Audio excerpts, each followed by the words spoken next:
Hi friends, I'm Rachel Armstrong here at 16 Karat Gold. Please go like, subscribe, and follow Catch Club Podcast. Oh my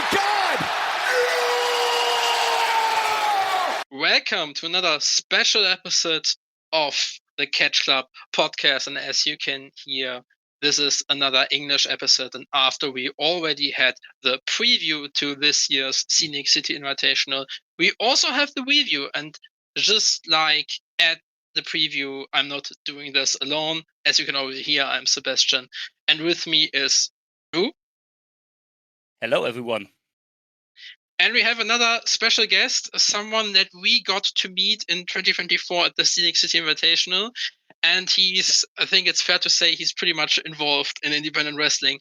And we are really happy to have him as our guest today. So we welcome our friend Adam Cardoza. And Adam, for the people who don't know who you are, maybe the first question, who is Adam Cardoza? I am no one. I am Val Pancakes. No. No. Greetings to Val, by the way. I love you, Val. You are an excellent human. Absolutely. Anywho, I'm Adam Cardoza. I am for independent wrestling. I am a writer for PWInsider.com. I've been covering mostly the Northeast wrestling scene, specifically around like Beyond Wrestling, Wrestling Open, and a lot of the other promotions around that area. For like the last 10 years or so. I actually started as a Chikara guy, which was great. But sometime around the pandemic, I got into watching like action wrestling, and that kind of opened my eyes to what was going on in the Southeast. And so I've been sort of watching that for a while. I've covered the Scenic City Invitational for the last 5 years. I've gone down for the last 4. And then I met y'all my second year, so that would have been 3 years ago. And this has been a fun ride. That's what I am to wrestling. I'm also a sponsor via my band DNA's Evolution, DNA'sEvolution.com, and I also make stickers for wrestlers at I guess I make stickersnow.com. So I do too many things is what it comes down to. This is why I didn't write it down, because I was like, I will forget one. So I just let you do the introduction. Yes, as you already said, 2 years ago, we all met. So Drew was there, you were there, I was there. I was already there 3 years ago. And this is the reason why I have a special connection to SCI, and we are covering this weekend. And Can I ask you a question before we start, because I think this is important? The time where the moment that we actually met, the three of us, it was that night that we went to karaoke and we watched Sydney Bacabella sing "When I Think About You, I Touch Myself." Yes, yeah, beautiful. And you took us back to the hotel. Yep. If you remember, yeah. I do. Yes. Exactly. Yeah, and this year again we had a whole weekend, so not only the Scenic City Invitational shows, and as you know it, if you listen to our German podcast and if you listen to our reviews from the 16 Karat Gold, for example, when we discuss such like festival weekends, we always start with the non-tournament shows basically. And our first show this year was Jameson Shook Presents Night 0 on Thursday, one of the Jameson Shook Presents shows. We have reviewed them here in German on our podcast before. And maybe we would like to give our guest the first word. So, Adam, what did you think of the show? What were your favorite matches? How was the vibe? How would you describe the show in general? Okay, so here's the thing you've got to understand about me. I've had a long-standing rule of no light tubes. I hate light tubes. They are the worst thing. It's the dust. I'm a singer in my band. I don't want spooky dust up in my lungs. It's a whole thing. So this was the first show that I have actually been to live in person where light tubes were so heavily used, and I thought I was prepared. I was not. I was not prepared one bit. You know, I can deal with glass, I can deal with barbed wire, I can deal with carpet tacks, even though those things are hellacious. Give me those like weird, give me gussets, give me those weird like pin cushion things that they use. I don't care. That's great. But there's just something about light tubes. It's like when you're in that room and they're exploding and you feel like the bass thump against you, especially just over and over and over. It's almost like you're at a shooting range and someone is shooting like a small caliber gun over and over and over and over again. And if you're not prepared for that, it is a little disconcerting, to be perfectly honest. I thought the show itself was very good. I liked the finish to Saul Wright and Izzy Byram. I really liked the please help me, man, help me get out of these ropes. I'll quit if you let me out. And then he gets out and he just blasts them and takes the 3. I thought that was really good. The King of the Mountain match was absolute nonsense. But I think it was meant to be nonsense.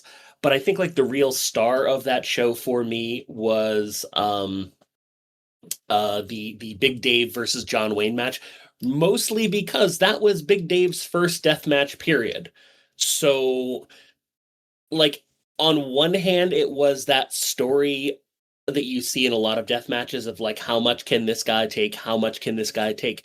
But the moment you add the notion of like this is this person's first death match, this is this person's first taste of thumbtacks and glass and all of that, like it puts another stage to it. It's like if you go back to that one Backlash match where it was Mick Foley and Randy Orton, the first time Orton tastes those tacks for the very first time, you have that oh no, like he's not used to this kind of thing. And that was kind of what it was for me watching Big Dave and Murdoch for that one.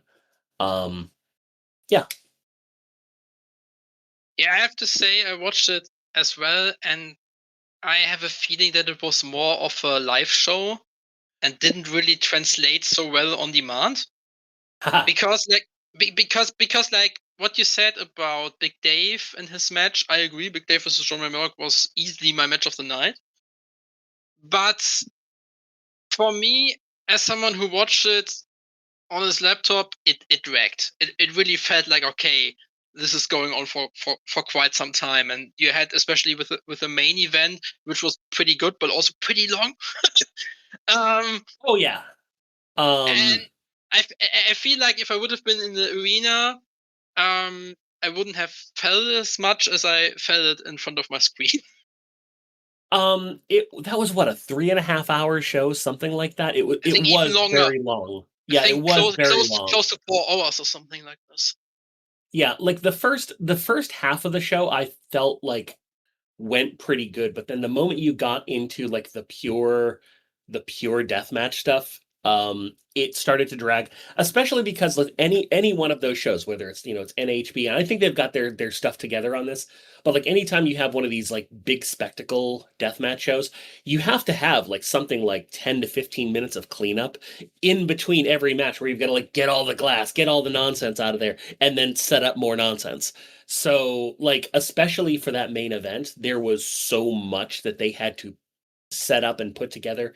And even in the course of that match, there were so many things that went awry and almost went awry in a potentially lethal fashion. I'm thinking of that scaffold in the first place. It looked like they did not actually put the support structure together completely. So they had to have Sicko the Clown run out there and like hold the thing so it wouldn't fall over on them, which escalates the sense of danger to actual danger. Yeah, absolutely. Drew, I think you only saw parts of that show, but what is your opinion on the parts that you saw? Yeah, I saw the first half of the show, I guess, but not because I found it that bad, but because of the time issue. But Yeah. I'm a bit like more with you, Sebastian. Like that's more of a show, maybe for the live audience, and then you can have a lot of fun. But for me, it dragged a little bit as well. I think the barbed wire match, which I think it was the opener of the show. Yeah, it was. That was a little bit wild. Like Adam mentioned it, that was the first time for both participants. Yeah. They are in a match like that.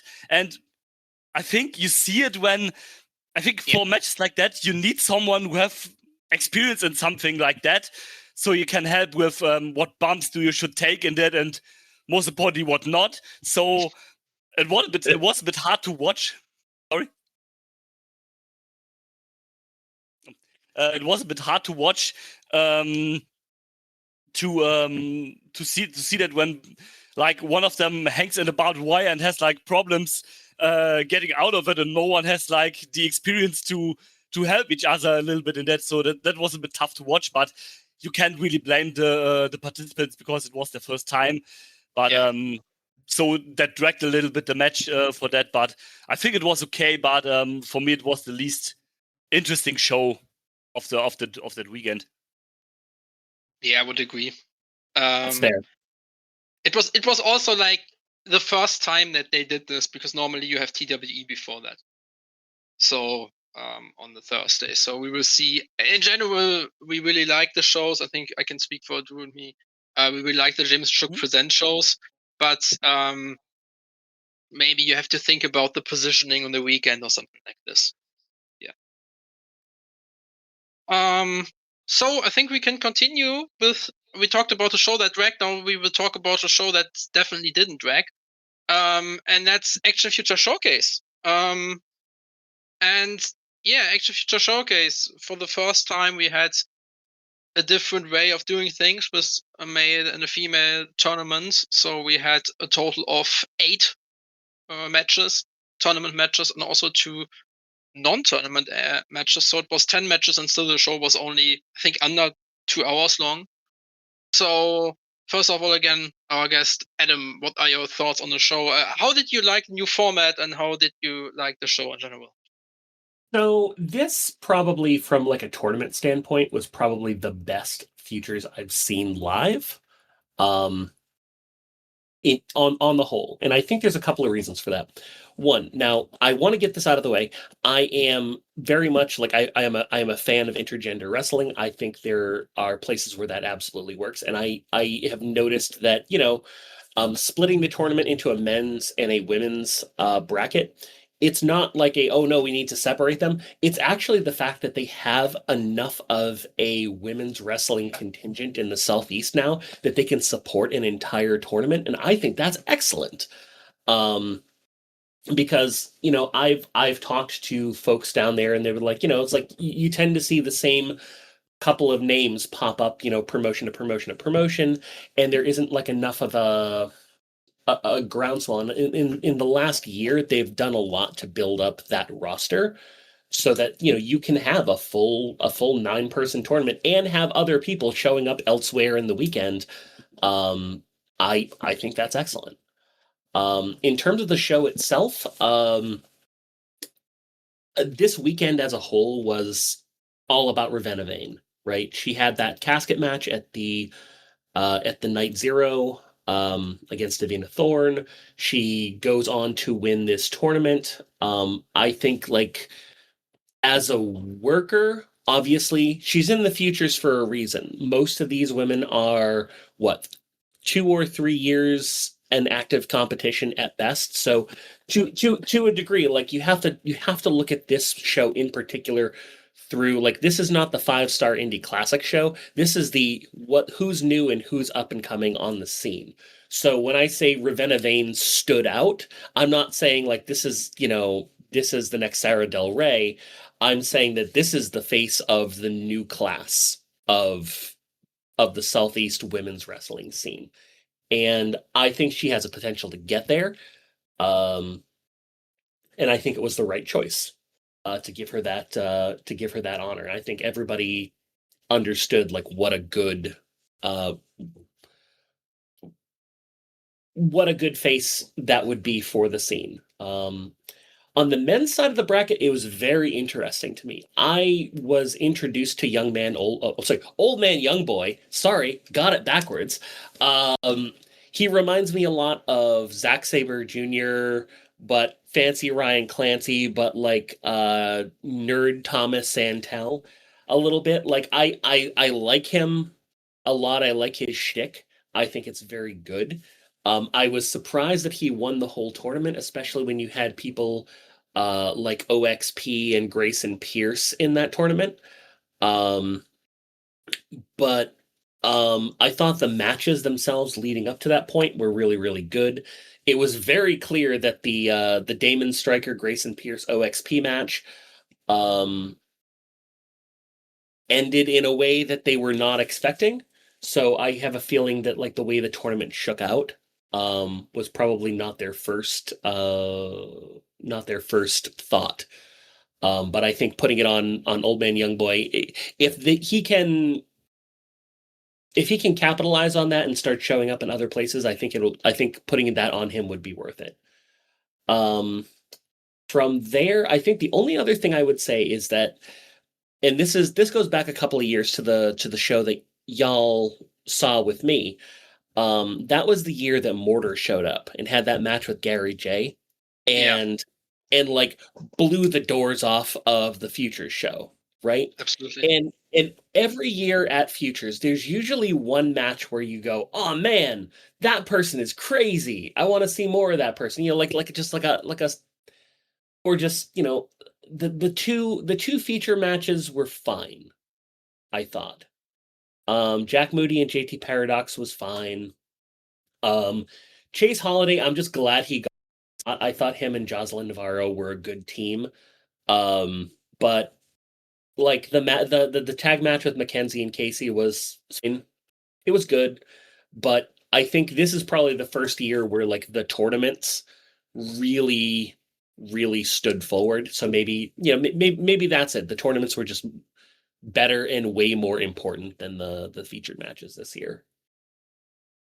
Cool. What is your opinion on this one? I think you saw it afterwards. I watched it live, but I think you watched it the day after or something. Yeah, I watched it the day after. I watched everything on or almost everything on the Sunday after. Yeah.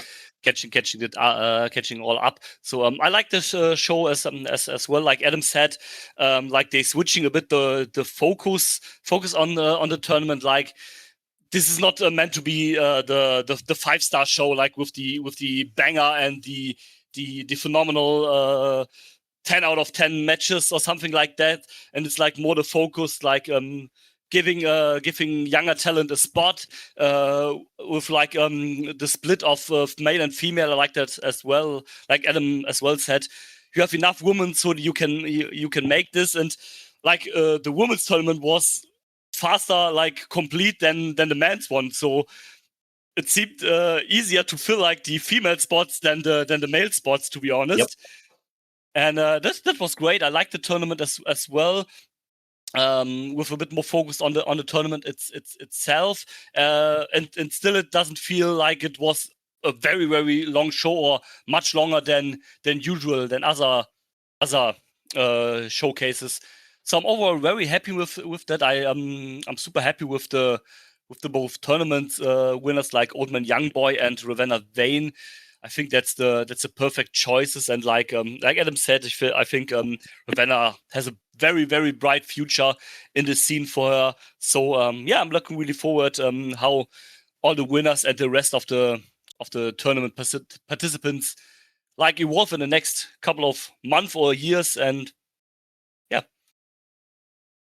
yeah, I would absolutely agree that you have to take, and you already said this, Adam, you have to take the right perspective on this.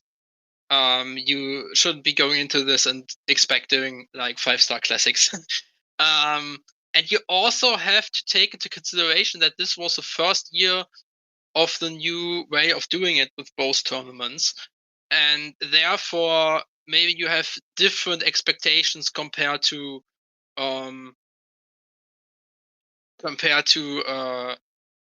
last year or the year before that. And I feel like I would like agree and disagree on what you said, Adam, because on the one hand, I feel like in the first round you could feel that some of them weren't as experienced, and maybe also a bit nervous, which is totally understandable. You always said like not longer than 2 or 3 years. If you take someone like Wiley Judah, I think she's now at 1 year of experience and has like 18 matches. But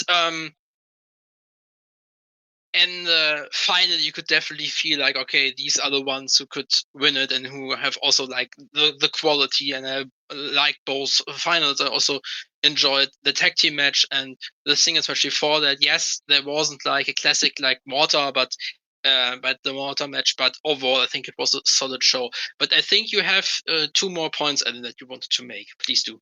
I did. There were a couple of standouts for me of like things that I wanted to, things that I saw that I was like, wait a minute. First and foremost, Corinne Joy. Yeah. I've seen her up my way a number of times, but they usually just present her as a baby face, like just la da da da da, like clean cut baby face. Down in the Southeast, Corinne Joy is like just kind of a mean girl. Yeah. But like it's really good because she doesn't feel mean in a way. Like she's just like, yeah, this is fine. Everything is great. Like she truly believes, like she doesn't believe she's being mean. She's just experiencing life in a mean way. And there was just something about the twist on that character that I really enjoyed, and I would love to see that in other places. Like, I don't know, Wrestling Open. Oh, the other person that stood out to me was Vivian Cross, and I think the reason is that like I love the look, I love the bat, I love the presentation.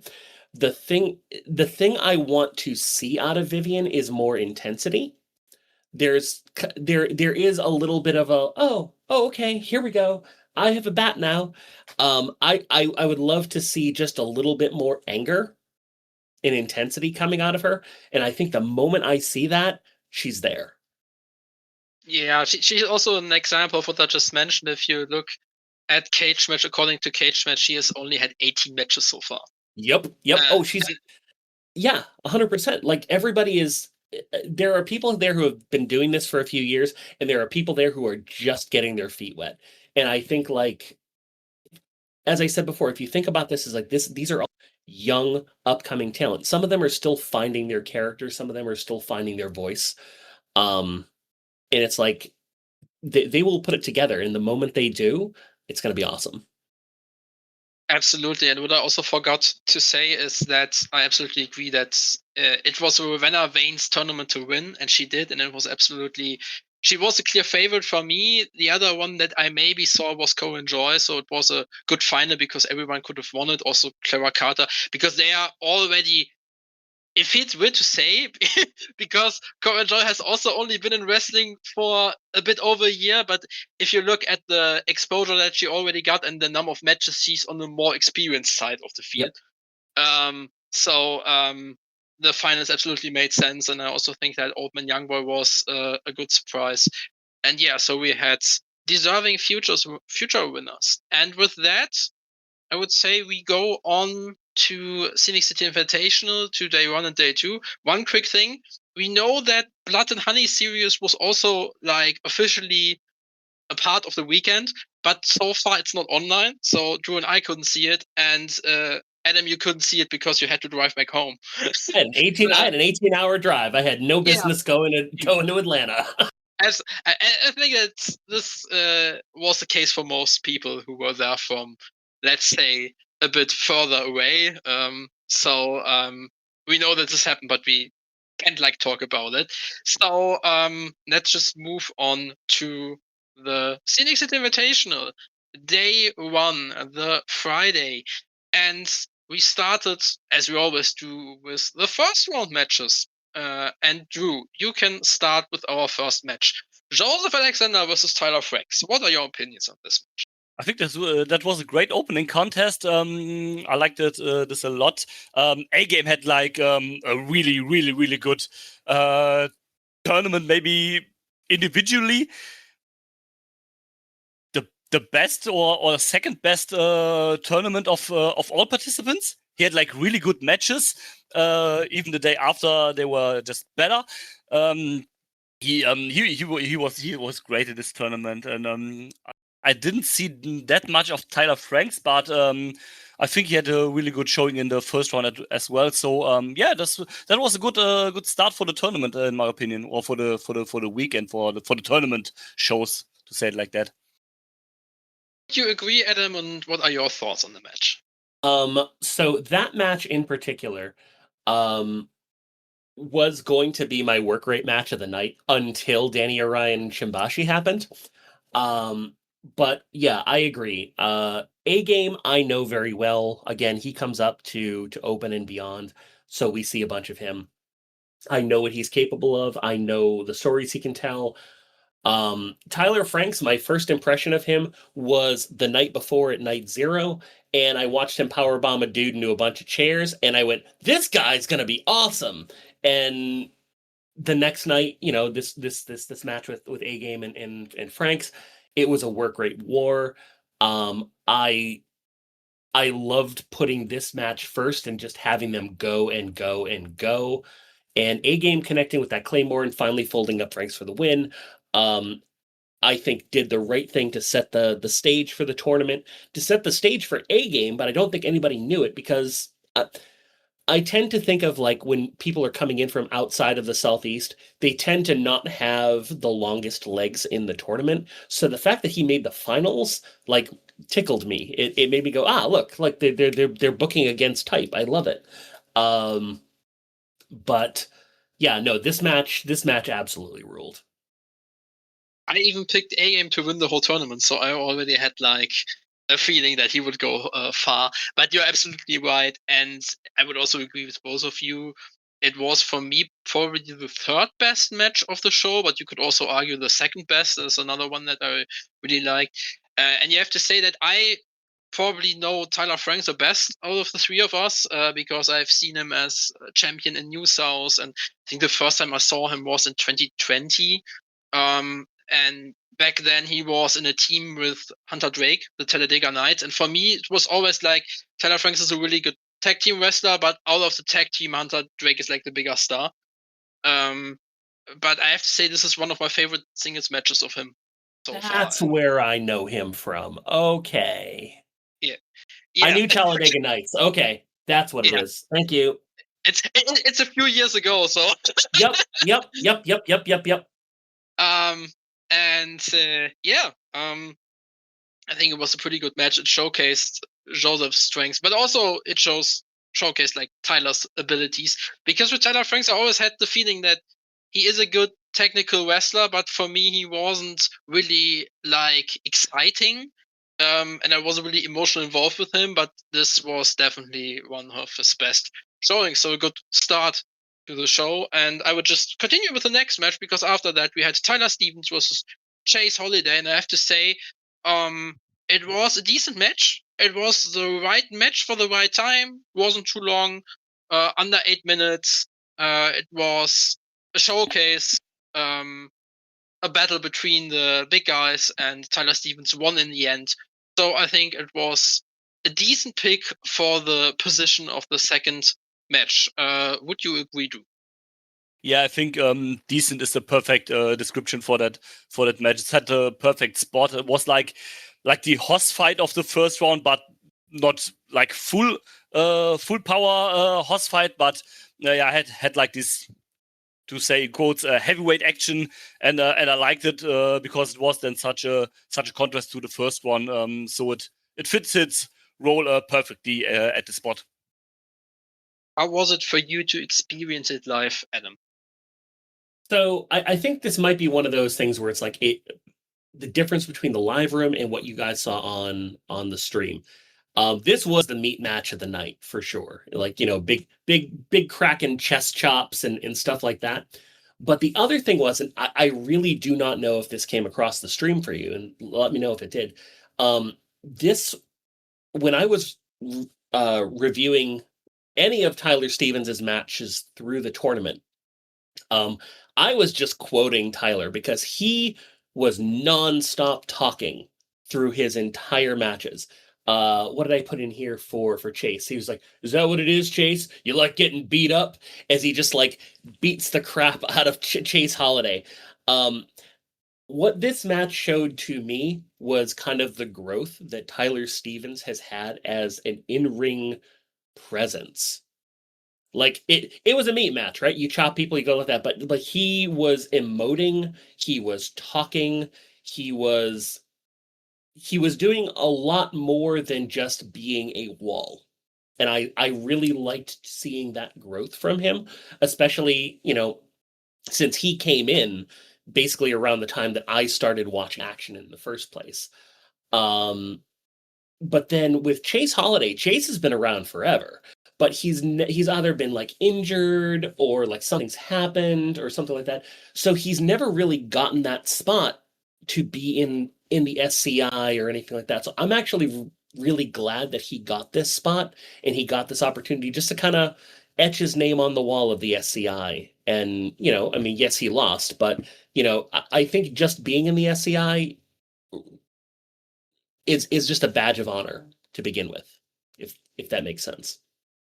Yeah, absolutely. It's like breaking out of his local, like regional scene where he's already known, in the Midwest, so to say, in Indiana and so on, and making a name for himself in the Southeast as well. And I would definitely agree with you on Tyler. The growth that you see with him is he always had the tendency to talk. I remember when we were there in 2024 when he had the match at Future Showcase against Bosby and Fluffman, where he was addressing me and he was like, "Oh, Sebastian, help me!" So he always had the tendency, but it's become more, and also like you can definitely see also with him winning the New South Championship that he's reached another level. And you talked about Chase Holiday being around for quite some time. In the next match, we had someone being around much, much longer even than Chase Holiday, and that's Sal Rinauro. Yes, absolutely. And the funny thing is, we said this in the preview, Sal has been in wrestling longer than a lot of the participants this year have been alive. Yep. Because he has been in wrestling since 1998. And yeah, you can continue, Adam. How did you like Sal Rinauro versus Kenzie Page? So what I loved about this is that Sal Rinauro was not playing like he kind of started that way, playing like the lovable jobber that like everyone loves to see get beat up. And then like halfway through this match, it was kind of like the light bulb hit, and then suddenly like Sal Rinauro was for real, and he was just having like just a back and forth indie banger with Kenzie. And I really, of all the matches, yes, Sal Rinauro is very experienced. Kenzie Page is celebrated for a reason. This match, how do I put it? This is like the Brock Lesnar, Daniel Bryan of the tournament, but that means that Kenzie Page is the Brock Lesnar, which I don't know if that sits, but but in a way, like this just started as one match and then progressed into something crazy and good, and then yeah, like if this was kind of a swan song for Sal Rinauro, like he should be able to like hang his hat on this match and go, yeah, that was awesome. Yeah, I felt like what you said. I felt like that it started with, I described this as normally you say like heel antics, but with Sal Rinauro, it's face antics. it's like a face shtick. It's also like the whole entrance and everything is always something that he does, because I still see him here and there at promotion that I watch. For example, he is at Southern Honor, he's at Southern Fried Championship Wrestling, all of this. But I have to say, it was a decent match for what it was. It was a bit surprising that it was the second longest match of the show. But still, I have to say, it was definitely not a disappointment. It was what I expected, maybe a little bit different than what I expected, as you said, because at some point it was like all game phase for Sal Rinauro. But I think it was a decent match. Would you agree, Drew? Absolutely. I think that in some kind of way it over delivered, because I didn't really expect it that much out of it. Was like, okay, Kenzie wins, lol. There's nothing much that Sal Rinauro can do, and it's like 6-7 minute match or something like that. But he really showed out, Sal Rinauro. And somehow they had a pretty good chemistry fighting each other, if that makes sense. And for what it was, I really enjoyed that, and it was way better than I expected it. Yes, absolutely. And a match that was maybe also even better than we expected it, and we already expected quite a lot, was Shimbashi versus Daniel Ryan. Drew, what are your thoughts on that? Yeah, they had pretty good chemistry, which is obvious because they are tag team partners. And for me, that was one of the top matches of the weekend, the best match from night one of the tournament. That was pretty great. Like even it was pretty open, so it could went either way, like winning wise. So I was looking forward to who really could win, and they delivered absolutely. I liked it again. They had like great chemistry, and they made great out of the time they had. And this ruled. I think it was match of the night for the show. You already mentioned, Adam, that it was like the work rate match for you. Can you elaborate a bit more on it? Yeah, I mean, the thing was is that like the story there, they're tag team partners. They're in the first round of this tournament. They have to fight each other, and what I appreciated was they did not go the, oh man, I can't fight you, you're my friend. They're like, oh no, this is all business, and like Shimbashi at least took a moment when Orion kind of like took the heel roll in the match a little bit. Like Shimbashi takes a step back. He's like, "What is wrong with you?" Because he was like, it's like there's the difference between like healing it up and then like competing. And I think there was a moment there where like it was like, no, we're just gonna fight. We're just gonna fight. We don't need to go crazy on this. And at the same time, like they're best friends. They pulled the best out of each other. Crowd was through this, just there for it, through it, cheering back and forth. Near fall after near fall. There was this one bit where like Orion comes flying back, Shimbashi just like snatches him out of the air with his own German and then like pops up discus lariat. We get the "this is awesome." Orion hits that double stomp to the back, and then a crucifix destroyer. It's like a big move after big move. It kept escalating. It kept ratcheting up towards the end, and then yeah, like you said, Drew, like this was a pick'em. I could not tell you walking into this match who was going to take it. I'm glad it was Shimbashi mostly because the next night I wanted to go Shimbashi, but like even the crowd understood how cool this was. They've got the buzzball celebration at the end. This was a good moment, and it didn't hurt the tag team. I mean, unless story dictates that it does. But yeah, no, this was one of those like everything was right for this match moments. Yeah, absolutely. And I would also say, as you already said, the chemistry was really good, but I also enjoyed that it had, in my opinion, the perfect length. It wasn't too short and it wasn't too long.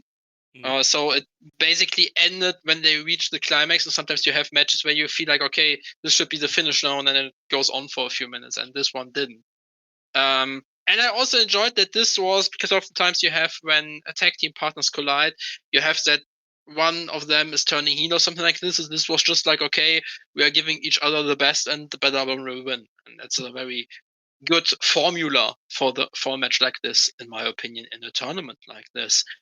And after that, we had a match that, in my opinion, was probably responsible for the biggest upset of the first round. We had London Lightning against Mackenzie Morgan. Would you agree, Adam? And what are your thoughts on the match? Oof, I hate to be mean about matches, but I felt like this match was in the worst possible spot on the show. Absolutely agreed, yeah.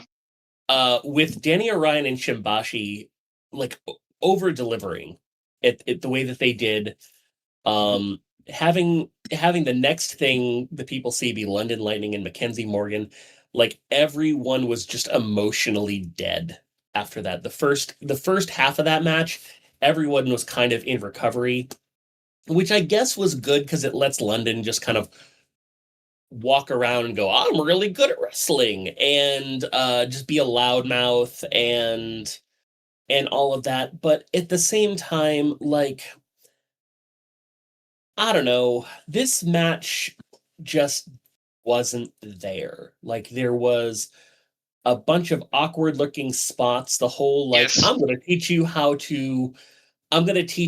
to wrestle dynamic with Mackenzie just felt super forced. Everybody wanted Mackenzie to win, but at the same time, the pace of the match kind of just didn't work for me. So I guess from a story perspective, it's nice to have the heel that you want to see get beat up in the next round advance, but I don't know, like it was the not good match of the night. That's the way I would put it. Yeah, I would absolutely agree. I would say it was like the match that I enjoyed the least. I would put it like that because it wasn't a lowlight or something like this. In my opinion, I really like Mackenzie Morgan, and I also feel like this was more on London Lightning because, as you already said, like awkward spots, he seemed a bit nervous to me, which is something that he didn't on night 2. So maybe it was just that it was you can pretty much say that he was the biggest underdog in the whole tournament, I would say. If you had like a betting company saying like what are the odds, I think he would have been the one with the worst odds. So it definitely was a surprise, but as you said, it was also at least my least favorite match of the show. And it had a very hard spot. And as someone who's crazy enough to watch it, because I watched the 2 Scenic City Invitational shows live in the middle of the night here in Germany. And I had the same thing. I really had to recover emotionally from the last match. But you didn't watch it live, you watched it afterwards. Was it still the same thing, or did you see it in a different way? No, I absolutely agree with what the two of you said. It was like in a weird spot, and like also like a weird choice. Like everyone knows how over and great Mackenzie is. Like in the preview, I had picked her as the winner of the tournament, and then letting her go out in the first round like that is a bit weird. I was really disappointed when she lost.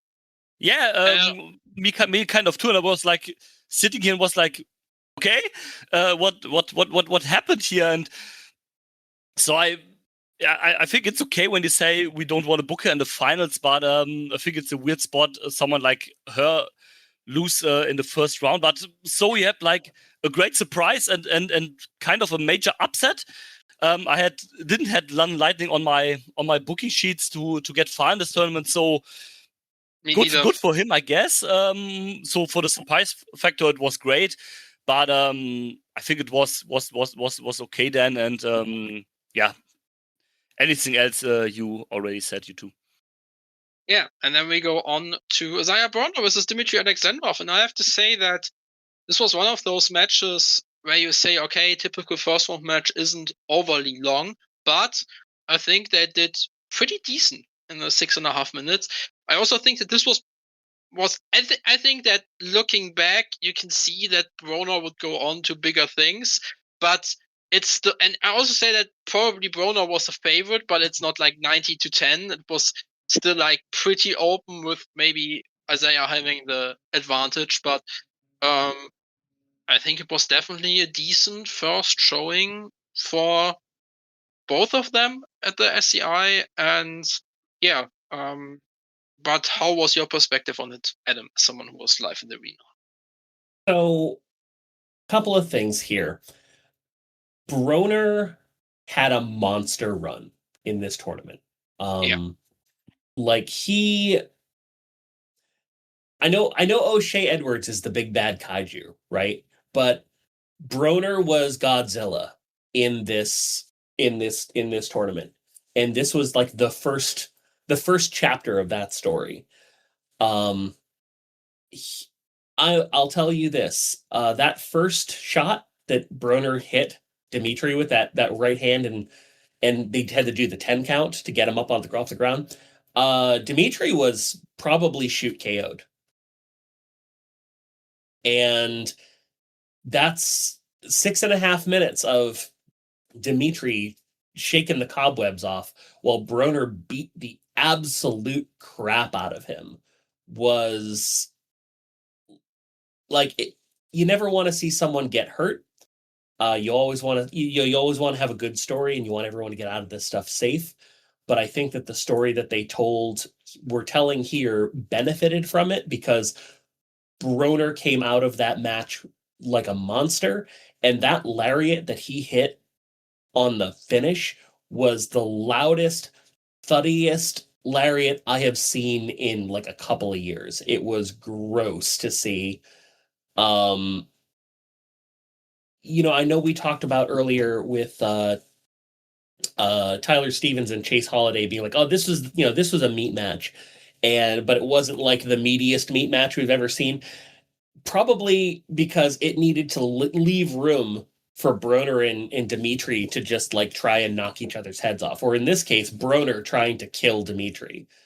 And I think they did a good job of it, and I think this was like the right call, having Broner go over. And it was also like the right call to do just before intermission. Give everybody a break, eat some pizza, buy some merch. Yeah. Do you see this alike, Drew, or do you have a different perspective? No, I can absolutely agree. This was like the hard-hitting match of the evening or of the tournament. I like that a lot. Like Adam said, Broner had a pretty good showing, and it was like almost that Dimitri Alexandrov was like the punching bag that should absorb all the damage that he takes, and then in the end it's too much for him, and so he loses. So, and then usually the deathmatch guys have not the best tournaments, and they continue that here. So it's like a bit of a consistency that if you're a deathmatch wrestler, you don't get pretty far in the tournament, except if you tank, of course, but that has other reasons. So, but yeah, I enjoyed it. It was not so long for the type of match. It had the perfect length, and yeah, with the rest, I agree with what Adam said about this match. Yeah, absolutely. And now we talk about someone that did have a good tournament run, and that's Big Dave. He had his match against Anakin Murphy. Drew, you can continue. How did you like this the seventh tournament match of this night?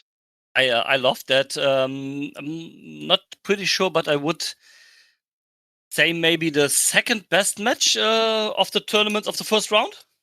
I would agree, yeah.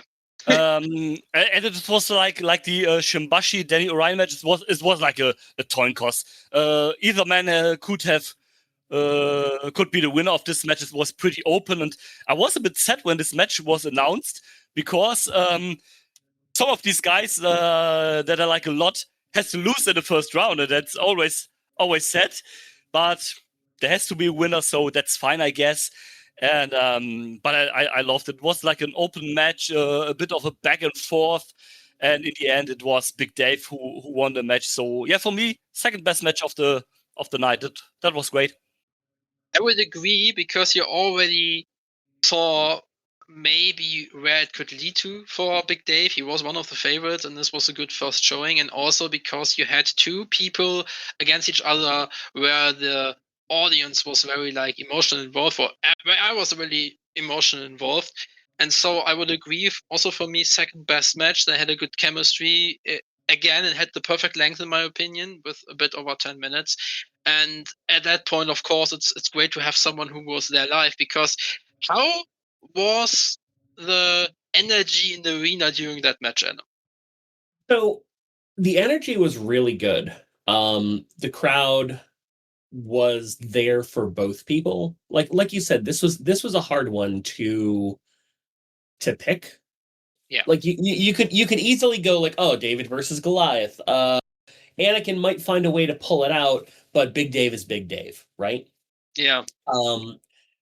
But what I really liked about this match was the fact that it actually used the story of Dave had just come out of that horrid fight with John Wayne Murdoch the last night. He came out covered in bandages. I mean, clearly he needed them, but he came out and they used that in the match. You're right, so, yeah. so Anakin was actually able to use that as sort of a level balancer to kind of like have more advantages, more weak points on the big bad boss to take him down. So that gave Anakin actually more of an advantage in this match than he would have had otherwise. So I really enjoyed that aspect of it and how he was like tearing at the bandages. He was trying to like target in on those spots to like keep Dave down. But ultimately, one big lariat, that's that. And Dave wants a handshake. Anakin gives a smooch. Everybody's in love. And and despite the fact that, people wanted Anakin to win, some people wanted Dave to win, like everybody kind of won. It was nice.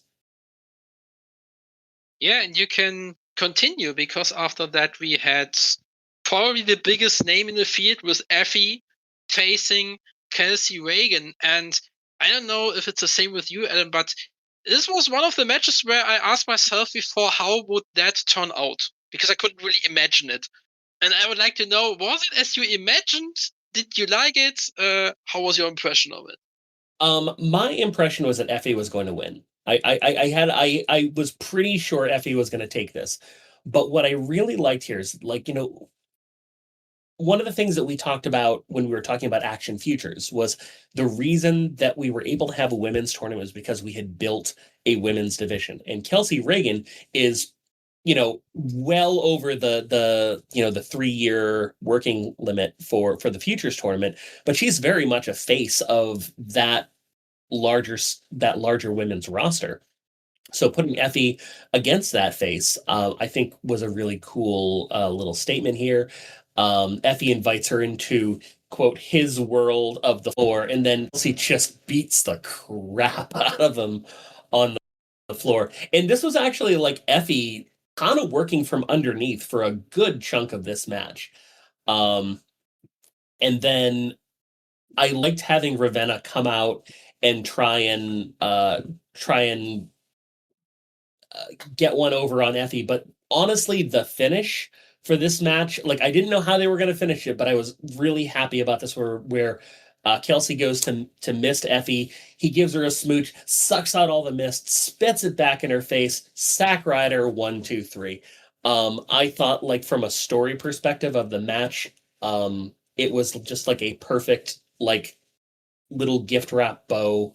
It worked so well. So yeah, that was I liked this a lot.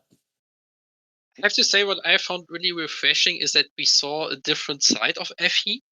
Because to be honest, I have to say that what GCW did with him over the last maybe 12 or 15 months wasn't always my cup of tea. The whole Effie is fine storyline wasn't exactly what I really liked.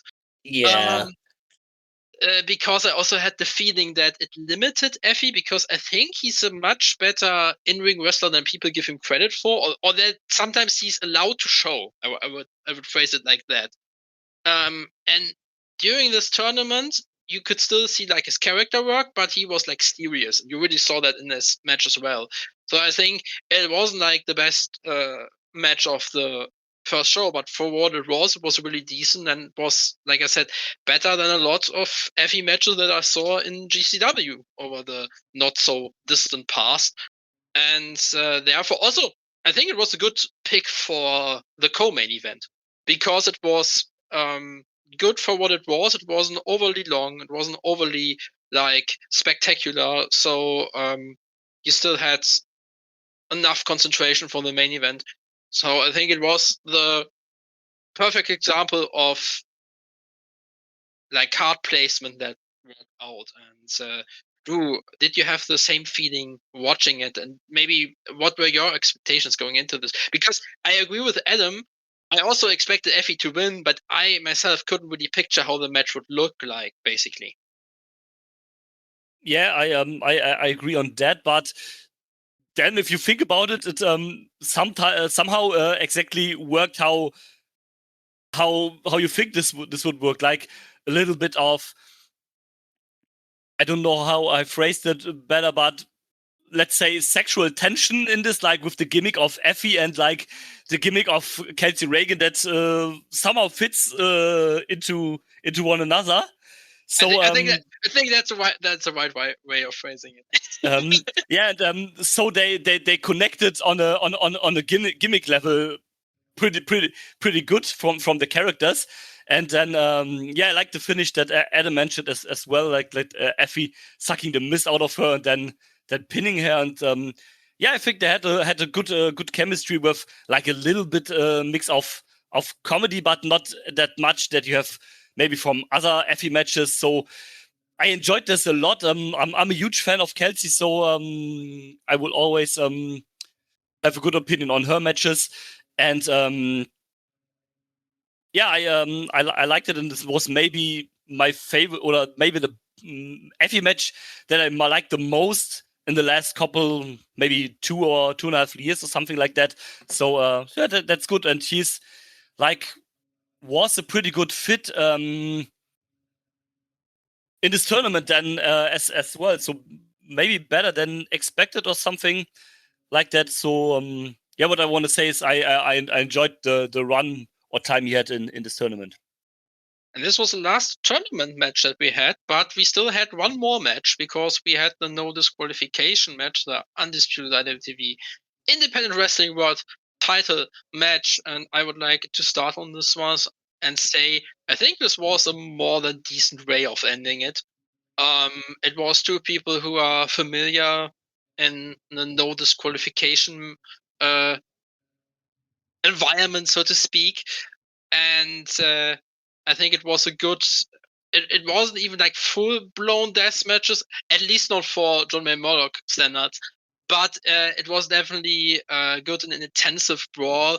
Yeah, it was the longest match of the show, but to be honest, as a main event and also as this kind of match and as an important match, I can absolutely live with that length. I think it was it had the right to be as long as it was, and therefore I don't have a problem with it. But Drew, what did you think of the match? Yeah, the length was nothing that for me that made it better or something like that, or worse.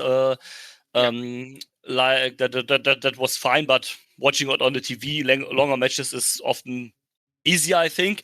But I enjoyed this. This was a nice little, let's say not full deathmatch, but maybe hardcore match or something like that.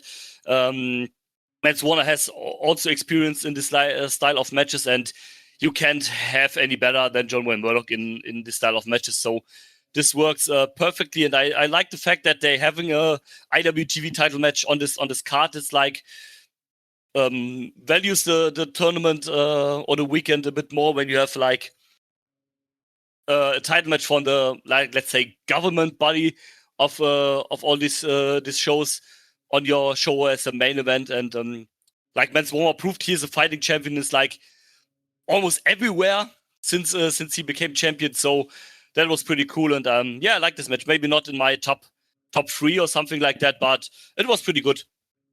Yeah, I would probably see it outside of the top 3 on the 4th place for the night. But to close out the first day, how was the match live in the arena?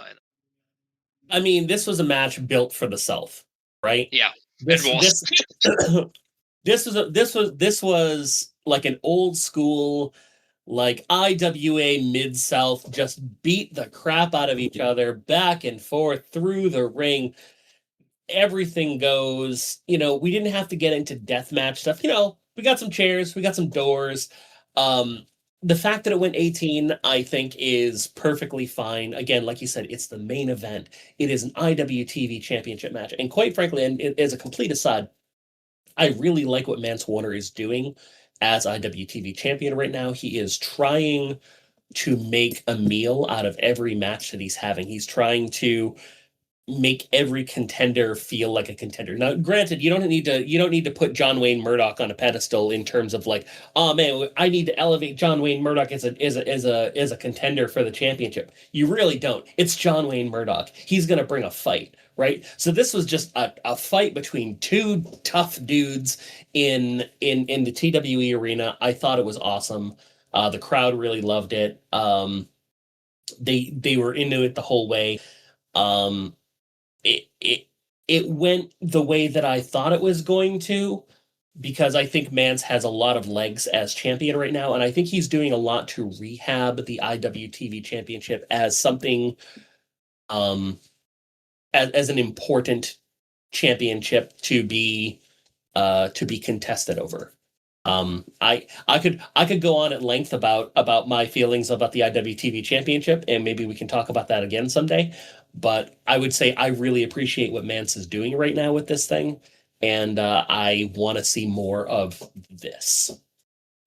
Absolutely, and as you said, we're not going too deep into it because otherwise we would need another like 2 or 3 hours.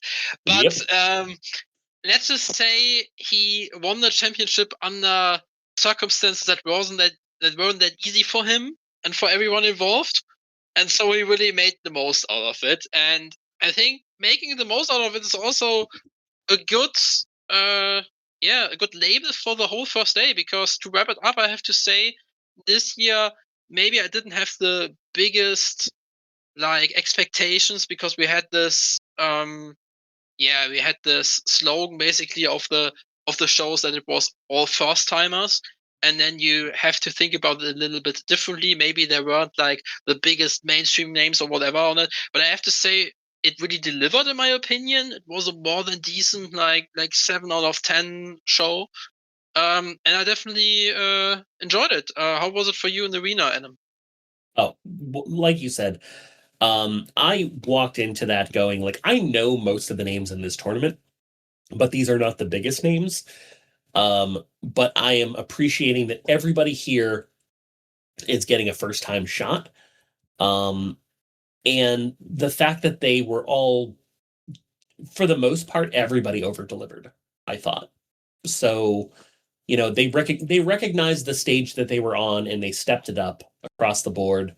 I'm not a big give it a rating kind of person, but from a crowd standpoint, like the room was very happy with what they got across the night. So I was very happy with this show, especially, you know, compared to years past. I think it stood up easily alongside some of the other very good SCIs that I have been at in years past. Yeah, I think it also depends on the perspective, because Drew, I know that we talked about this with friends of ours here in Germany, and some of them were like, okay, I won't watch it this year because it doesn't have the biggest names, but we said, of course, we will watch it. And I think, from what I've heard from you, that you also think that it absolutely delivered, maybe over-delivered? What would you say? Yeah, absolutely. Like, for me, it was not the problem that you have like the first timers are not that big of a name values. That was totally fine. It's like, I mean, we in Germany, we are pretty much spoiled with the tournaments we have here in Germany in March. But I think you cannot take this as a standard, like how every tournament should be, or every festival weekend should be won in professional wrestling. So the 60 carat is like a different tournament, like it's SCI. Like running 60 carat, like the people who running the combi runs have like 50 years of experience, or 20, I think, of experience like running this tournament, and they always also started small and then developed. So you can go like in a weekend like SCI and expecting like the same, like with names from all over the world, and the big matches outside of the tournament, and like 3 days and 8 shows or something like that. And SCI is like like it is run, and I loved it how they changed the concept, like with the first timers giving other people like a spot. And even only like it's first time, it doesn't mean they have like not name value. You have like Kelsey Reagan, who's like a regular in action. You have like Isaiah Broner, who's like an outstanding wrestler in his scenes. You have like Effie, who's like overall maybe the biggest name of the tournament. You have like Tyler Stevens, Big Dave, Anakin Murphy, who like standouts in action, New South, TWE. So like it's not like that you have only no names in this tournament, which is wrong, and you have a lot of guys and women that's like in the scenes or like in their scenes like decent name values. So you kind of have that prestige in this tournament still going. And you saw that here, and so it, in my opinion, is absolutely delivered and maybe over-delivered for what it was. And I have a ton of fun watching this first night and the weekend in general. You're absolutely right, and two of the more notable names were definitely in the opener of day 2, because the second round matches started the show, and the first second round match was Joseph Alexander versus Kenzie Page. Joseph Alexander, a well-renowned wrestler in the independent scene, especially in the Northeast. He also has been to Germany. Kenzie Page, especially known from NWA, from the Pretty Empowered stable. And I have to say, this was my second favorite match of the whole weekend. This was just really, really good, and I didn't expect it to be that good. And it really showed what you said earlier on, Drew, that this was Joseph Alexander's weekend. He was one of the MVPs. And this match was a great example for it, because it had a great dynamic, in my opinion. And it was like the perfect opener. It wasn't too long. It really like draw you into the show, and you were right in it, and you were really, like you said, having fun. So yeah, I was a big fan of that match. Were you also a big fan of it, Adam? And how was it live? So this match, when it was announced, I had this one as a pick'em. Obviously, A Game was had an absolute monster match in the opener of night 1, but I felt like Kenzie, her story made her a favorite for me to win the whole tournament. Basically going in, as originally being just like one of the most hated people in the Southeast, and then coming back and in this room, people begrudgingly cheering her out of respect, for real. But at the same time, like, she could have been the first women's winner of the SCI in general. So there was an opportunity there that I felt like it could go either way. But for the match itself, A Game and Kenzie put on a show. This was just a strong style, just back and forth. A Game wasn't pulling any punches. Kenzie was over delivering. It was really a monster of an opener. They just kept going, and the fact that A Game hit a Claymore, put the lights out to get the 3, it could have gone the other way, and I would have been just as happy. Would you agree with that, Drew? With that statement, and how was the match for you? Yeah, I absolutely agree. I think, I don't want to say this match has no right to be that good, but that seems a bit unfair. But it was really, really, really, really good. I didn't expect it to be that good. To be honest, it absolutely ruled. I liked that a lot. Somehow they had great chemistry and fighting for it. And again, like what Adam mentioned, this was like pretty open. Like, it could get either way. I had my money a bit more on Kenzie, because she's also a great good name in the scene. Maybe the second greatest name overall in this tournament. So I wouldn't be shocked if she won. But Joseph Alexander, he was on another level on this weekend. You could pretty much say he was on his A game, no pun intended. And he was great. They both were great, and they pretty good fought against each other. So I really, really liked it, and this was for me one of the best matches on the whole weekend. This absolutely ruled. And after that, we had a match that, in my opinion, probably had a big favorite and a big underdog. But you can continue, Drew. How did you like Isaiah Browner versus London Lightning? Yeah, it was like favorite was underdog, but in this time the favorite won and the underdog loses, which was fine. I think that was okay-ish.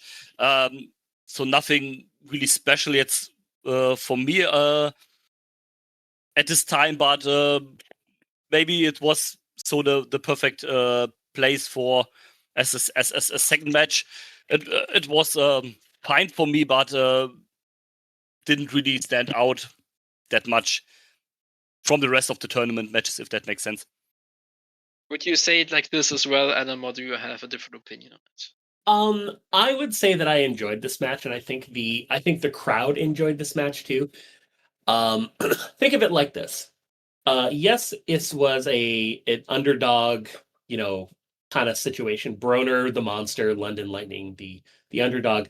London Lightning had also beaten Mackenzie Morgan the night before. And the crowd did not like that. Hell, you did not like that. I did not like that. No one liked that. And so when it was announced that London Lightning was fighting Isaiah Broner at the end of the show on night one, the crowd just started laughing because they knew what was about to happen. So was this a competitive match? No, not really. Was this London Lightning getting just absolutely bodied because he beat Mackenzie Morgan? Yes. And was that enjoyable? Yes. Yeah, I would absolutely agree. I also have to say that I like this way better than London Lightning's first match. I think in this match, like you said, with the story that they told, underdog versus favorite, and also like him getting what he deserves basically in the eyes of the audience, I think it worked out pretty good for what it was. So I think it was a decent match, and was also like as a second match also a good pick, especially because after that we had a match that was more open, because we had one, maybe the biggest name with Effie, facing Big Dave. How was this match for you, Adam? And how was it in the arena to have like the biggest name basically against one of the biggest fan favorites? I think like this match, I don't want to call this match disappointing. This match just kind of happened. Does that make sense? Like, Yeah, it Dave's does. Dave's the biggest man alive. Effie wanted to know how big that was, but they trade slaps, they trade fights. Effie gets out there, he hits his earthquake splash. Dave is definitely working underdog to Effie for a while. But really they just kind of get back into it. Effie is doing everything he can to try and keep Dave down, because Dave's kind of beat up after what he's gone through this weekend, and Effie's trying to capitalize on it. That's kind of the story of Big Dave over the weekend. Is that first match just absolutely killed him, and then everything has been grinding him down since then. So in a way, like, Dave is our underdog here, and Effie is trying to just put him down. Can't get it done. Big Dave hits the lariat, gets the 3. In terms of like this wasn't a bad match. It was a match. It told the story that it needed to do, and it got Dave into the finals, which I think was a good place for him considering how the final match worked out. But I thought it was kind of a way for Effie to go out. I would say that I can understand what you mean, that it wasn't like everything they could do. It wasn't like 100% for both, and they could have had a better match with each other. I still think that for what it was in the second round, it was still like a decent match. It was still better than a lot of Effie matches I've seen, for example, GCW. And the dynamic that you described pretty much carried it, in my opinion. Would you have the same point of view on it, Drew? Yeah, I would pretty much agree on it. This was fine, like fulfilled the spot, like getting Big Dave into the finals and more importantly, getting Effie out of the tournament in a good way, like not, let's say, hurting him or something like that. So yeah, it was fine, and this was dragged by the dynamic that, like Adam mentioned, like Big Dave is like pretty much beat up from 2 nights before and getting to fight his way through Effie. Definitely a better match, in my opinion, was the match that we had after that, because the last second round match was Tyler Stevens against Shimbashi. And you already said, Adam, that Tyler Stevens had a great weekend for you, and I think it really shows here as well, because in my opinion, it was the second best match of the second round, and you could also argue if it was the second or maybe third best match of the whole show, because this was once again a good showing by both. Very intensive. They had great chemistry with each other. Again, a match that had just the right amount of time to develop, but also not to drag. And after that match, I have to say, I felt like Tyler Stevens would win it. Did you have the same feeling, Drew? And where would you place the match, like, if you think about the best matches of the show? Yeah, absolutely. It was the same. That was, okay, maybe Tyler is going to win this tournament or the finals. I was pretty much the same for me. I like this match a lot as well. I think they fit pretty well for each other. Like placement wise, I would say maybe not top 3, but top of the list from the matches maybe. So something like in the middle, but I really enjoyed it. You mean from the whole weekend or from this show? Like from the whole weekend. Okay. Yeah, because I would agree. Like from this show, I would say like second or third, and maybe from the whole weekend, maybe like top 5 or something like that. But Adam, did you have the same feeling in the arena when Tyler Stevens won, and how did you like the match? So when the brackets were originally announced, I had Tyler Stevens going to the finals. I didn't know if he was going to win, but this definitely made it a this match definitely made a case for him to win the whole tournament for sure. What I liked about this match was it was kind of similar in a way to the London Lightning Isaiah Broner match a couple of matches prior. The difference being is that London Lightning walks into this match with the bravado and the confidence that he's going to just walk through Isaiah Broner, and he does not do that at all. Whereas Shimbashi walks into that match going, "Oh no, I have to fight this guy. Oh no," and like you could get that feeling off of him in the room very well. Tyler Stevens, again, he's walking him down. He's talking him. It's like, he's like, yep, I'm sorry this has to be you. I'm sorry this has to be you, Shimbashi. Smack, smack, smack. It's really, really good. And then when Shimbashi starts to make his comeback, he when Wall finally misses that apron leg draw, he cannonballs him, he sling blade, black stabber. Shimbashi gets him in the Walls of Jericho. Everybody wants Wall to tap out. By the way, Walls of Jericho on the wall was pretty good. Yeah, right? Absolutely. Break the walls down! But then, like, by the time the match gets into that final arc, Shimbashi hits that, what was it, 5 or 6 elbow drops in a row. Yeah. And Wall still kicks out. And you're like, oh no. And then he runs in, he gets caught in the guillotine. I really like Wall putting people to sleep with that guillotine, by the way. Or just getting them to tap out, and then Shimbashi just like frantically taps out. It was so good. That match I really, really enjoyed. That is how you do, kind of like a big man, small man match where like the small man has to throw everything he has at the big guy, and Shimbashi absolutely did that.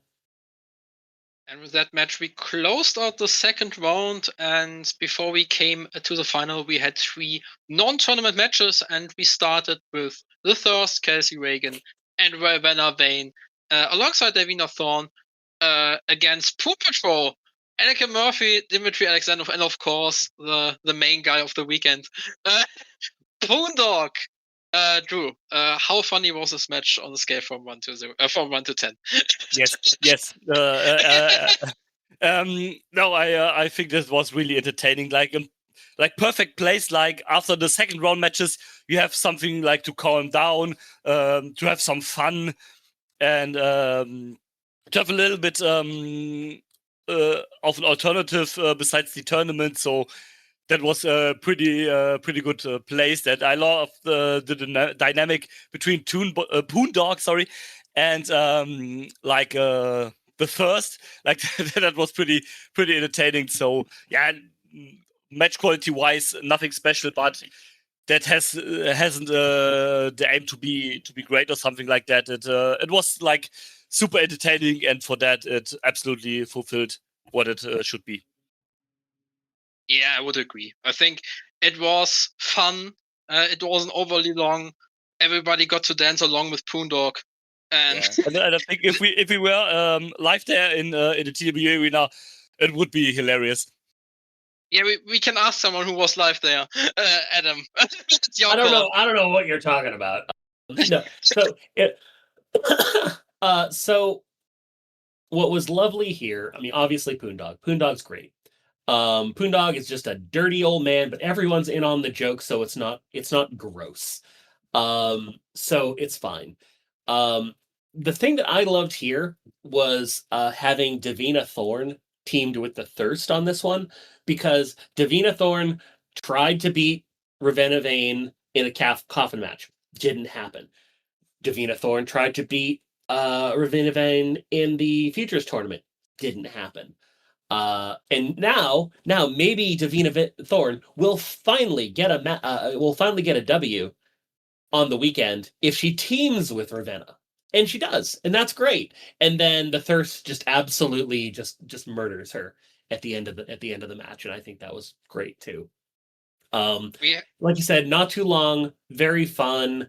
Anakin eats the pin, and then Boondog tries to celebrate, and Ravenna just drops him with a spear, and then Boondog gets up, and they turn the music on, and he dances to the back.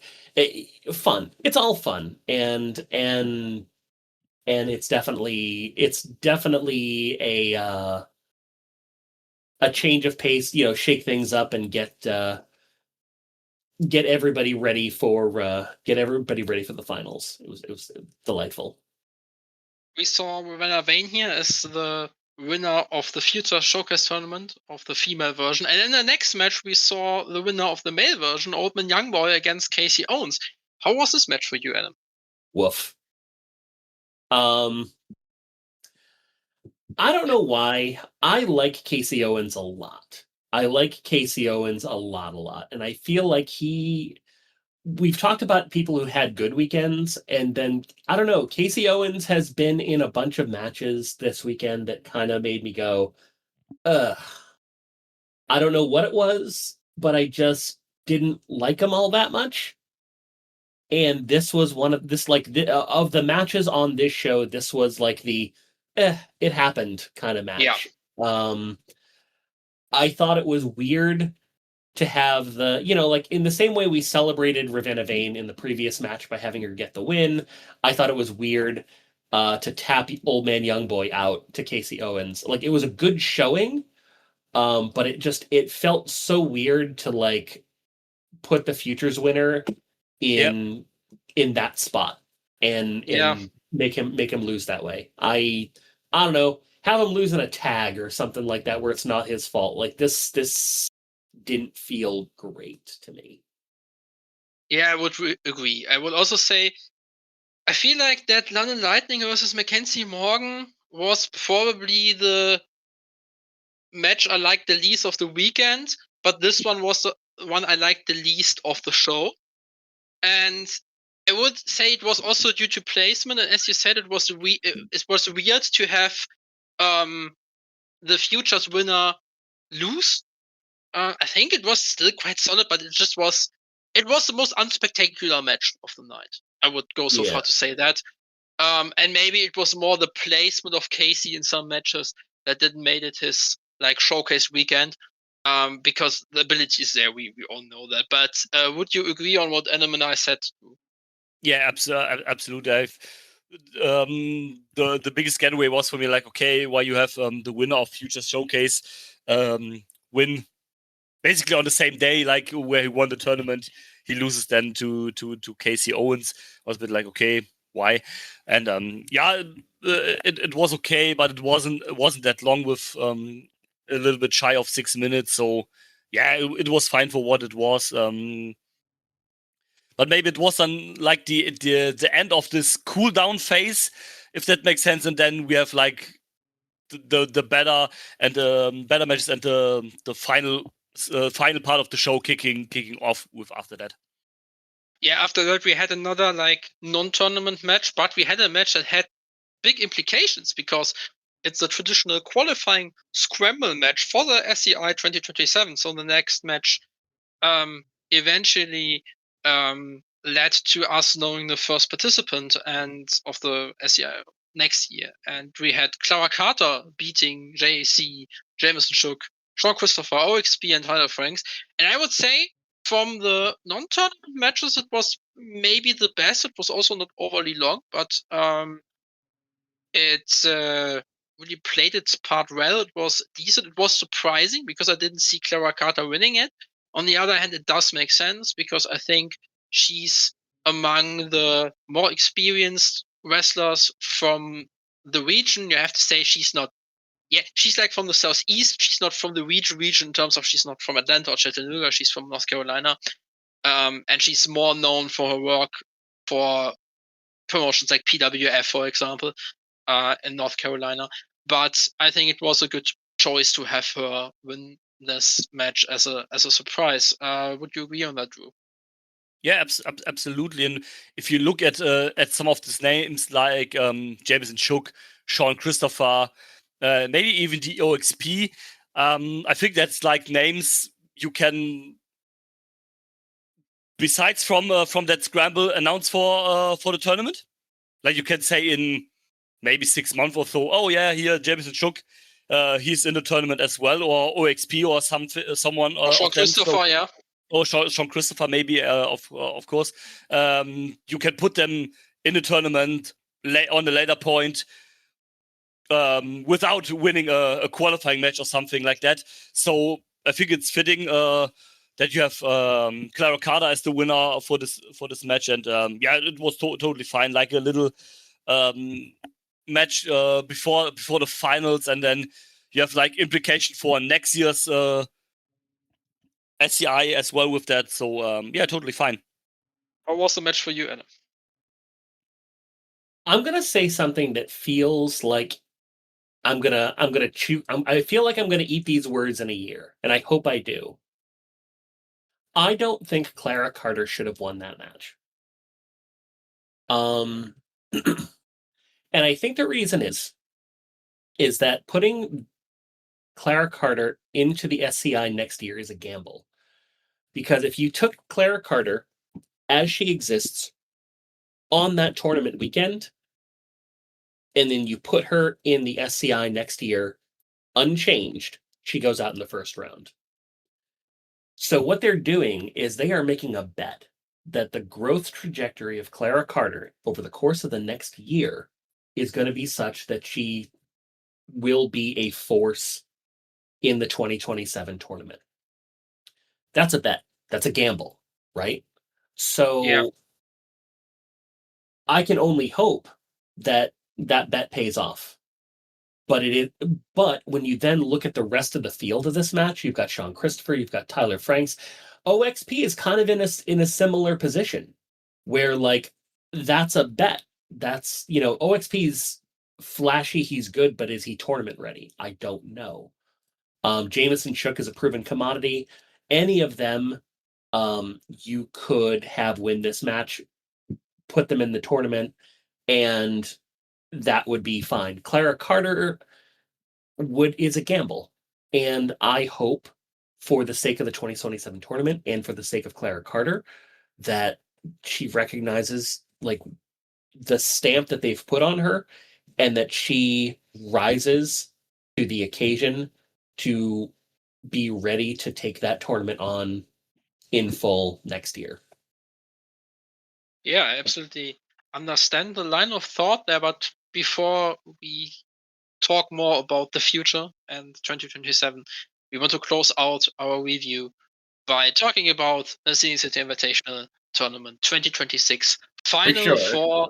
four-way elimination match, and of course the stage is yours, Adam. What did you think of the final?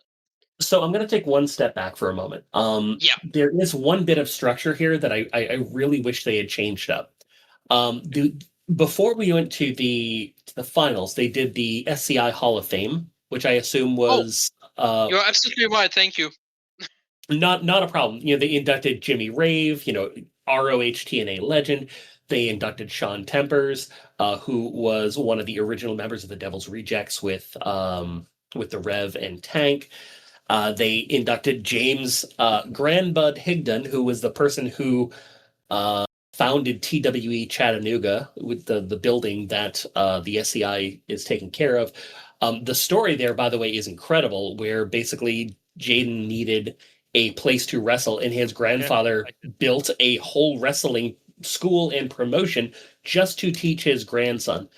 Who was 15 at that point, by the way, which makes the story even more incredible.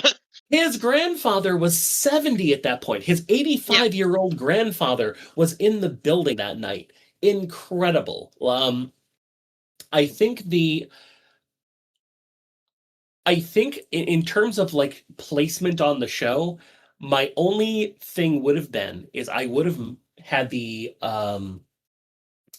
had the intermission happen probably after the Casey Owens Old Man Young Boy match.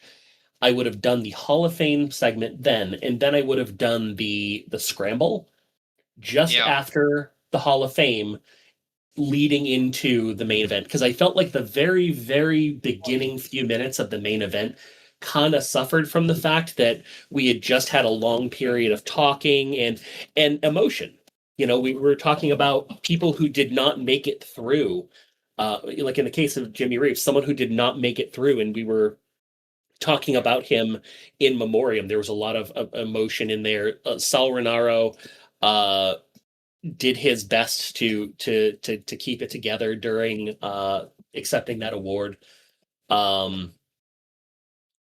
So I think if they had put like one match in between the Hall of Fame and the main event, that would have made it flow just a little bit better. But I mean, the whole Hall of Fame segment was a really good emotional watch, especially to be in the room for. I thought it was really cool. Yeah, absolutely. And thank you very much for bringing this up as well. This would have been one of the things that I would have been like afterwards. Oh, I forgot that, but it was the right place here. So yeah, I think it was really emotional, especially with Jimmy Rave, as you said, especially with Grandbud, who, as you said, built this building and is responsible for TWE existing. It's in general like the starting of things. If you think about how much Jaden's family is involved, also with Grandpa's sister Kay having done the concession stands for years. Someone who and I also know because we stayed at her house for 2 nights in 2024. So yeah, it was all very emotional. But maybe you could have changed the positioning. Yep. Do you agree on this as well, Drew? Yeah, you said most of it was like super emotional, especially the Jimmy Wave one. For me, like I was a huge, or I am a huge Jimmy Wave fan.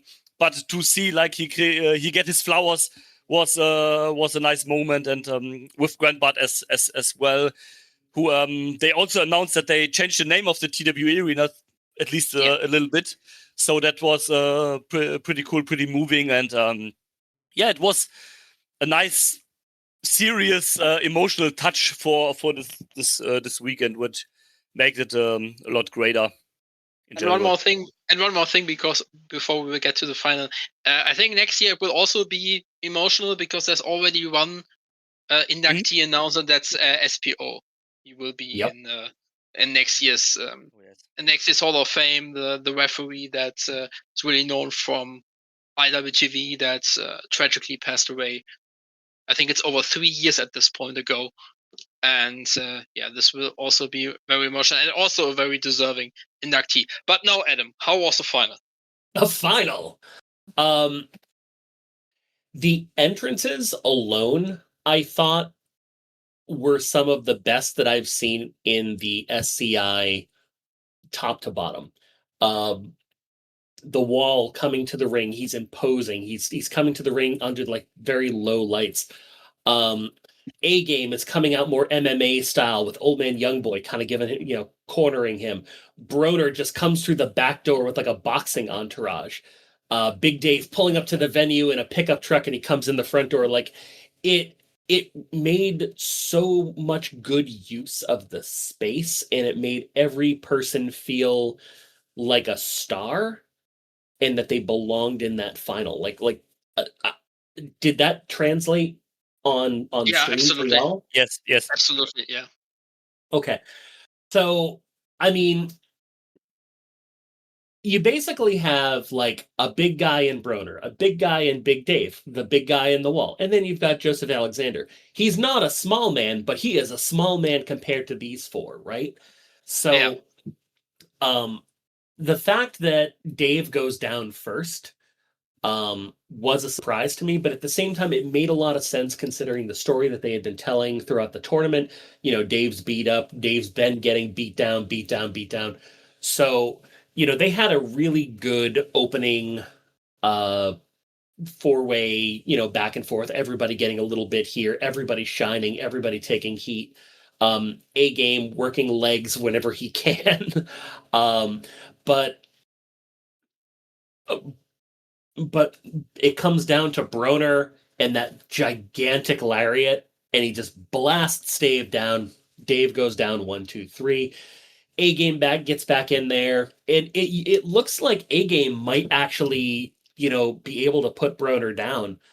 And no, not quite. But it's that guillotine from Stevens that, A Game kind of runs in, he eats a choke slam, he kicks out, Wall slaps on the guillotine, A Game goes to sleep. He doesn't tap out, he goes to sleep. And that's the way he goes. So again, A Game had a hell of a tournament.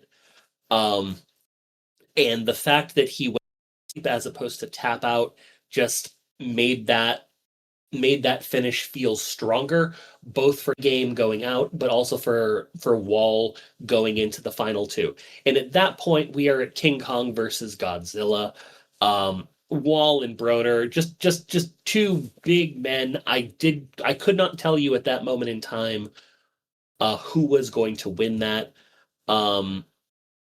If Wall had won, I would have been totally fine. Their winning made a whole lot of sense. But Wall is dropping bombs. They're both going back. The crowd is split. And then, Wall comes out of the corner. Broner hits that big lariat. 1, 2, 3. And we have our 2026 tournament winner.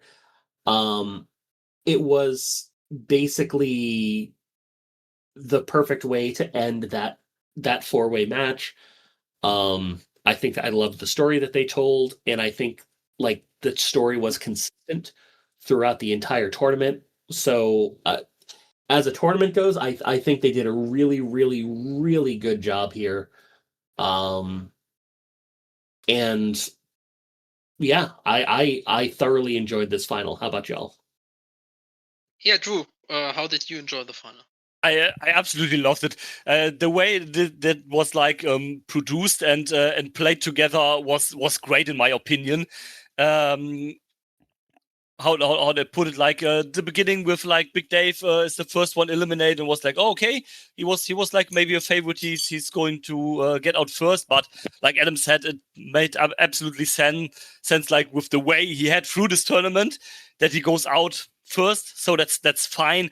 And then a game that's fallen to the choke of Tyler Stevens, and the second Joseph Alexander was eliminated. I was like, okay, now Tyler Stevens is going to win this tournament easy, I'd like. And I was proven wrong a couple of minutes later. It was like, okay, Alexander Broner wins this match. Like, so I was totally worked at this point, but not in a bad way, in a good surprising way. It was like, okay, nice. It and it doesn't felt like wrong that Isaiah Broner won the tournament, if that makes sense. How I was trying to, how I'm trying to explain it. So it was not like, why is this guy winning? It's not like, oh, he has a great tournament. Of course he's winning. And sometimes you have like a not homegrown or like an outsider who win tournaments for the prestige of the tournaments. So it doesn't fall out of the way, in my opinion, and made a whole lot of sense how they made it. And I think even in defeat, you have like your own guys like Tyler Stevens and Big Dave. They had a great tournament and shined in their own. So it doesn't feel like a letdown or a disappointment that they didn't win. And so you have a great winner with Isaiah Broner, in my opinion. Yeah, and you can also say that sometimes it can also be the start of more things to come. For example, if you remember, the first SCI that I went to was in 2023 when Mendes won, and before that he wasn't that established in the Southeast, and this was the start of things to come for him. So it could be the same with Broner. And I have to say about the final, I can absolutely agree with both of you. I did like the structuring. I was also more on the side of Tyler Stevens. So I thought he would win, but it was like, okay, I'm surprised, but if I'm thinking about it, it does make sense that Broner won. And I had like one criticism, and this is the awesome thing about wrestling, that if you talk to someone who was there, you get a change of perspective. Because the one thing I had was like, why did it take like 10 minutes to the first elimination, and then the other eliminations were in 8 minutes? But if I go back to what you said, Adam, that the people were still under the impression of the Hall of Fame, it does make sense to me that the first elimination didn't come after 5 or 6 minutes. Yeah, they had to work the crowd back into the frenzy that they had been in before. So now it does make a lot more sense to me. And I have to say, it was probably the second best match of the show, and was definitely top 5 of the weekend. I would probably say like 4 or something like this, or maybe even on 3. So it was a deserving final. And I have to say, with that, we wrap up the review. And I want to say that, thinking about it, I think Night 1 and Night 2 were similar. I think if I would have to decide between them, I would say that Night 1 was a little bit better, but it was all in the same area, basically, somewhere around, like I said, 7 out of 10 or something like this. So I think the concept absolutely delivered with the first timers, and yeah, I absolutely enjoyed it. How was it for you, Drew?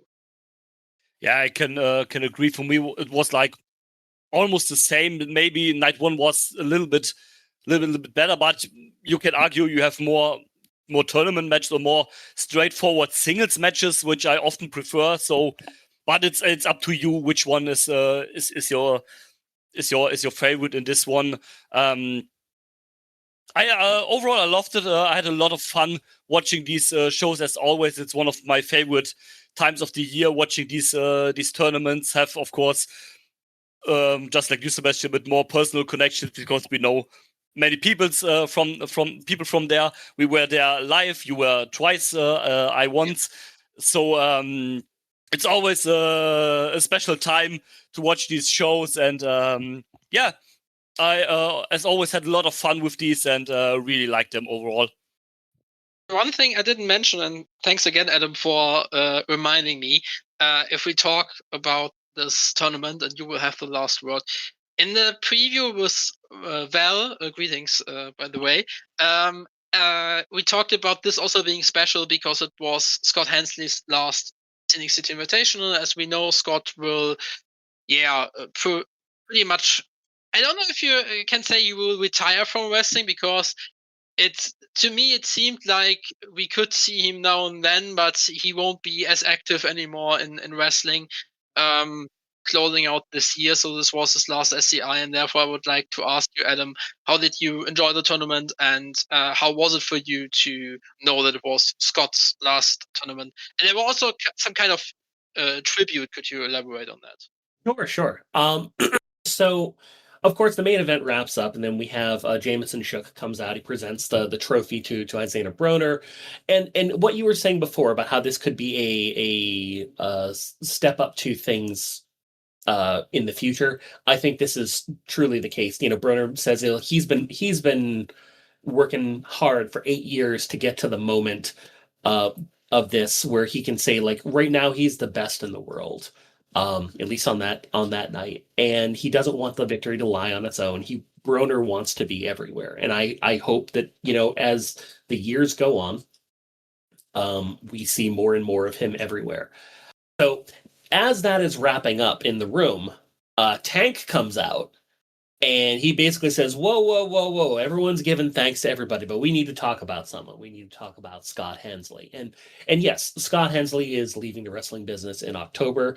Scott is most known as an announcer within the Southeast, but he's also one of the people who is historically been in charge of running the Scenic City Invitational tournament. So this is really the last tournament where he is going to be directly involved in the tournament as a whole. So, there was the energy in the room at that moment was very much of a thank you, Scott. Everyone loves Scott Hensley in general anyway, but there was a moment there to just thank him for all the energy, all the time, all the love that he has put into the Scenic City Invitational.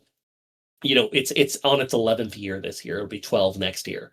And it, for me anyway, has become a destination for me to go year in and year out. This is my 4th year doing it. I'm probably going to be there in 2027. Even if Drew Cordero runs another Orange Cassidy show alongside of it, you giant jerk of a man. I love you, Drew. But like the Scenic City Invitational tournament weekend is so good. You get to see so many up and coming stars. You get to meet those people face to face. You get to see a lot of people you don't see otherwise. Like the Southeast is out of my wrestling regular circuit of coverage. So getting down to see those people in real life is incredible for me. It reminds me a lot of when I used to go for the Chikara King of Trios tournament weekend. And I don't think of tournaments like matches on matches. I think of them a lot of times like, oh, what was the best match of the tournament? I think of it like, how did the tournament play out, like from start to finish as a weekend long story? And I really liked what they built from start to finish this year. Everything really made sense. We told a bunch of little mini stories. A whole lot of people got to shine in ways that they otherwise wouldn't or don't. Again, A-Game Joseph Alexander is not from the Southeast scene, but wow, did he make an impression down there. Everybody was talking about him in the room after his matches were happening. Like that was a really good moment for him. But yeah, it's just there's nothing like a good wrestling weekend with just the right amount of shows, the right amount of consistent story, and just good feels in the right place. And yeah, SCI, you've been there. You understand, I think. Absolutely. Absolutely, and these are also great last words, in my opinion. With that, I would like to thank, of course, you, Drew, for being a part of it. And especially you, Adam. Thanks very much for taking the time. As I said before, this is only one of 2 podcasts we do a year in English, because it's only the SCI ones. So it's a very special one, and thank you very much for giving your insights. Thanks for having me. DNA'sevolution.com. I wanted to say that you can plug anything you like, but you already did. And with that, I would also like to thank our listeners. And thank you very much. I hope you will listen to us again, also in German. I would like to say goodbye. Bye. Cheers. I'm not finished yet. I'm not leaving till everybody gets these hands.